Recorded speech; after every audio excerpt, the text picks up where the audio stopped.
सबको जय मसीह। आज का वचन भजन संहिता 91 का 11।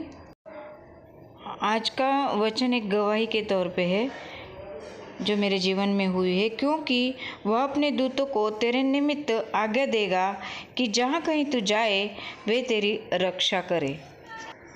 तो प्रियो, इस वचन के अनुसार मेरे जीवन में एक बहुत बड़ी गवाही तैयार हुई है।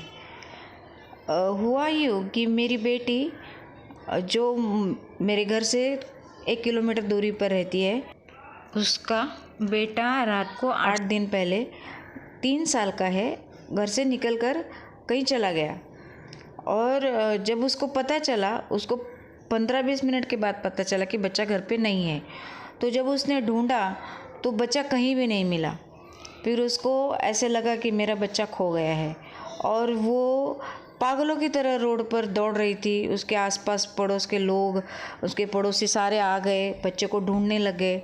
एक माँ की नज़र, आप सोच सकते हो कैसे ढूंढती होगी अपने बच्चे को, बाज की नज़र की तरह। और वो एकदम आंखों में तेल डालकर बच्चे को ढूंढ रही थी, सबको मोबाइल में फ़ोटो दिखाकर यहाँ वहाँ भाग रही थी, पूछ रही थी, गिड़गिड़ा रही थी, रो रही थी, अपने बच्चे को आवाज़ दे रही थी। और इस तरह से वो ढूंढ रही थी, पागलों की तरह रोड पर दौड़ रही थी। और वो उसको पता नहीं, उसके दिमाग में अलग अलग ख्याल आ रहे थे।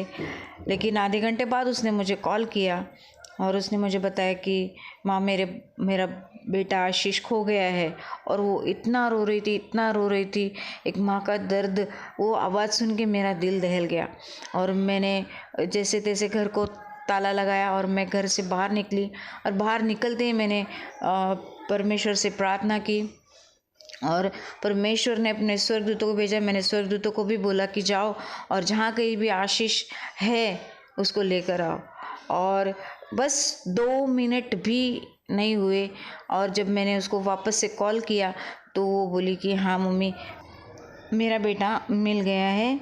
एक बुज़ुर्ग व्यक्ति ने लाकर छोड़ा है। और बुज़ुर्ग व्यक्ति को उसने देखा तो वो लंबा चौड़ा टोपी पहना हुआ व्यक्ति था, और उन्होंने लाकर बच्चे को छोड़ दिया। और वो बच्चे को देख के लिपट कर रोने लगी, और वो थैंक यू भी नहीं बोल पाई। किसी पड़ोसन थी, उन्होंने थैंक यू बोला, और उन्होंने कुछ बताया नहीं कहाँ मिला, कैसे मिला, लेकिन उन्होंने छोड़कर वो तुरंत चले गए। फिर मेरी बेटी ने मुझे बताया कि मम्मी, मैंने तो हर जगह ढूंढा था, हर गली, हर जगह, लेकिन वो मिला नहीं। पता नहीं उस बुजुर्ग को वो कहाँ पर मिला। मैं समझ गई कि परमेश्वर के स्वर्गदूतों ने उसको लाकर छोड़ा है। तो प्रिय, परमेश्वर हमारे जीवन में काम करता ही है, स्वर्गदूतों को भी रखा ही है। विश्वास से प्रार्थना कीजिए, परमेश्वर आप सबको आशीष दे। हमें